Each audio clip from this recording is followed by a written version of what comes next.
আজ শহীদ Faruk road চন্দনকোট community সেন্টারে ৫০ নম্বর word BNP ও অঙ্গ সংগঠনের উদ্যোগে ঈদের পুনর্মিলন আয়োজন করেন যাত্রাবাড়ী থানা বিএনপির অন্যতম সদস্য ৫০ নম্বর ওয়ার্ডের প্রত্যাশিত কাউন্সিলর পদপ্রার্থী জনাব তরিকুল ইসলাম তারেক।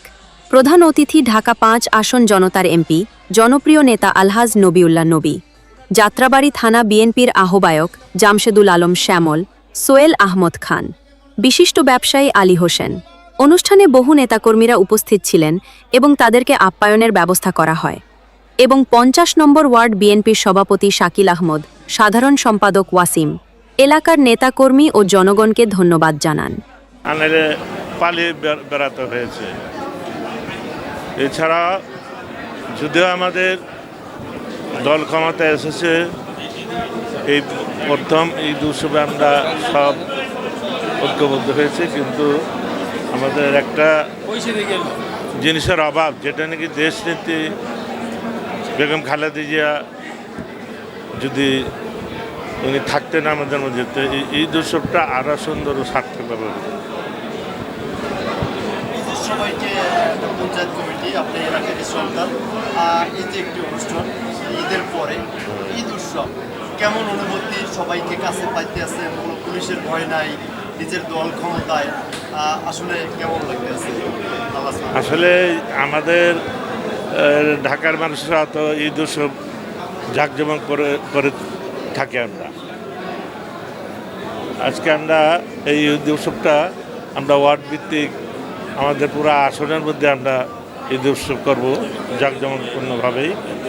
কারণ দীর্ঘদিন কর্মীরা জেল খাটেছে, পালিয়ে বেড়াইছে, এখন আমাদের দল ক্ষমতা আসছে, এটা আমরা অনেক আনন্দিত এবং অনেক আজকে আমাদের কোনো চিন্তা নাই, ভাবনা নাই যে আমাদের জেলে যেতে হবে, আমাদের পালিয়ে বেড়াতে হবে। তবে আমরা চাই যে আমাদের দল একটি সুশৃঙ্খল দল হিসাবে এবং সুশৃঙ্খল একটি সরকার, যাতে মানুষ বলতে পারে যে আওয়ামী লীগ এবং স্বাধীনতা বিরোধী যে জামাত ইসলাম, তারা একের পথের পথিক। তারা এ দেশের মানুষের মঙ্গল চায় না, তারা এ দেশের মানুষ ভালোও চায় না, এ দেশের উন্নতিও চায় না।